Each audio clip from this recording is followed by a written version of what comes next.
Hi everyone, Dr. Suneel Dhand, internal medicine physician. I've been following the news story regarding Novak Djokovic very closely over the last few days and weeks, and I made a video about it last week after he was granted a medical exemption. He arrived in Australia, his visa was cancelled, he went into detention, and the latest news today is that an Australian judge has said that cancelling his visa was not appropriate. Apparently the border force officials didn't follow proper protocol. The judge said that he should be released and should be free to play in the Australian Open. That, however, is not the end of the story, because the latest news is that the Australian Minister for Immigration may use extraordinary powers to still deport him from the country. What an absolute mess, and what a tragedy for tennis and also sport. No doubt the world of sport would be better off seeing an ace such as Novak Djokovic play in the tournament. But let me tell you what my thoughts are on this situation, because this combines two great passions of mine, health and medicine with sport and exercise. I am a very big tennis fan, and I want to break down here what's happened. Firstly, Novak Djokovic was given a medical exemption by tennis authorities in Australia. He got a visa in order to travel to Australia. And as I said in my last video, I was familiar with the fact that he had already had COVID in June of 2020.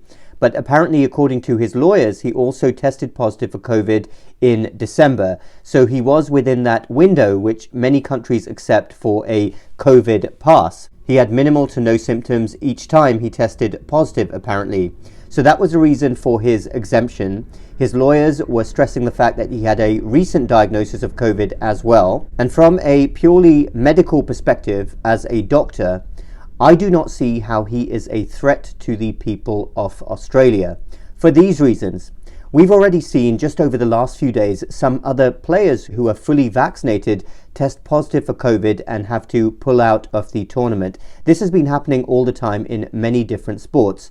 He has tested negative and he has offered to test himself regularly. So as I've said before in my previous video, if the goal is to contain or stop the spread of COVID-19, surely testing regularly is a far better method than vaccine passports.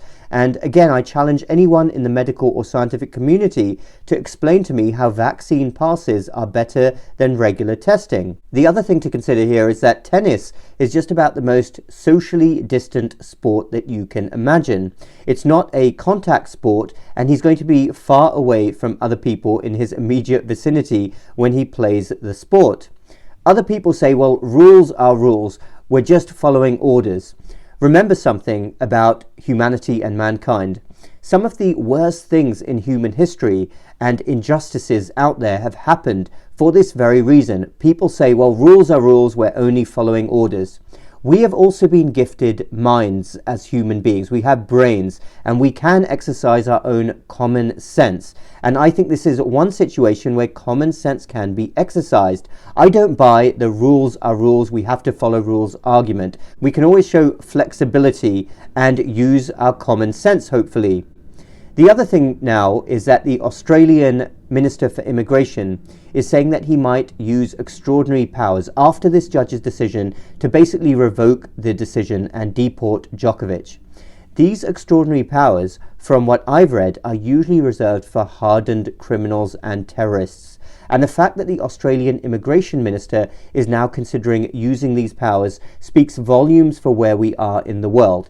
But I do think this is also a classic example of where politics intervenes with other things where it shouldn't be mixed in.